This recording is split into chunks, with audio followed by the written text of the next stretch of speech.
অভিনেত্রী মন্দিরা চক্রবর্তী বছর কয়েক আগে কাজল রেখা সিনেমার মাধ্যমে বড় পর্দায় পা রেখেছিলেন। এরপর গত ঈদে মুক্তি পাওয়া তার সিনেমার নীলচক্র প্রশংসিত হয় দর্শক মহলে, জনপ্রিয় হয়ে ওঠেন অভিনেত্রী। এর আগে ক্যারিয়ারের শুরুতে মন্দিরা জানিয়েছিলেন তার প্রিয় অভিনেতা আরিফিন শুভ, আর সেই সঙ্গে অনুরাগীদেরও প্রিয় মুখে পরিণত হন মন্দিরা।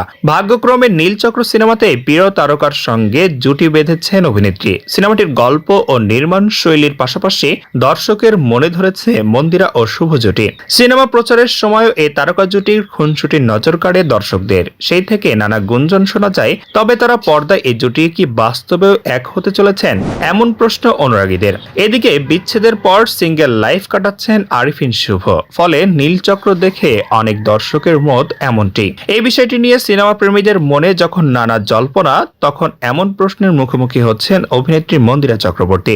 সম্প্রতি একটি গণমাধ্যমের এক সাক্ষাৎকারে নিজের অবস্থান স্পষ্ট করেছেন তিনি। অভিনেত্রী বলেন, আরিফিন শুভ ও মন্দিরাকে দর্শক পর্দায় দেখুন, নানান চরিত্রে দেখুন, উপভোগ করুন। এটাই একজন শিল্পী হিসাবে আমার চাওয়া, বাস্তব জীবন নয়। আমরা এক হব পর্দার গল্পে। মন্দিরা বলেন, দর্শকরা আমাদের জুটিকে ভালোবেসেছেন, প্রশংসা করেছেন। তাদের ভালোবাসা অবশ্যই আমাদের উৎসাহ দেবে।